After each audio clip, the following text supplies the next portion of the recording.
মোবাইলে এসএমএস এর মাধ্যমে প্রাথমিক বৃত্তি পরীক্ষার ফলাফল দেখার নিয়ম।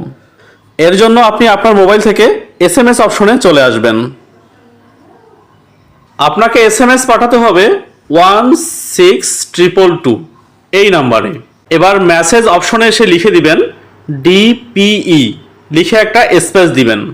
এরপর থানা অথবা উপজেলা কোড লিখবেন, লিখে একটা স্পেস দিবেন। এরপর রোল নাম্বার লিখবেন, লিখে আবার একটা স্পেস দিবেন। এরপর পরীক্ষার বছর লিখবেন। এগুলো সুন্দরভাবে লিখে পাশে দেখতে পাচ্ছেন গোল বৃত্তের মধ্যে এসএমএস লিখে একটা তীর চিহ্ন দেয়া আছে। এই তীর চিহ্নে ক্লিক করলেই আপনার এসএমএস চলে যাবে এবং ফিরতি এসএমএস এ আপনি আপনার রেজাল্ট দেখতে পারবেন। তবে এখানে কিছু গুরুত্বপূর্ণ কথা, যেমন যে কোনো সিম থেকে আপনি এই এসএমএসটা পাঠাতে পারবেন। মোবাইলে অন্তত আপনার 3 টাকা থাকতে হবে। থানা বা উপজেলা কোড আপনি স্কুল থেকে জেনে নিতে পারবেন।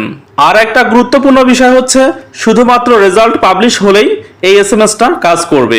অর্থাৎ আপনি কোনো কারণে অগ্রিম এসএমএস দিয়ে রাখলে কোনো ফিরতি এসএমএস পাবেন না। ধন্যবাদ।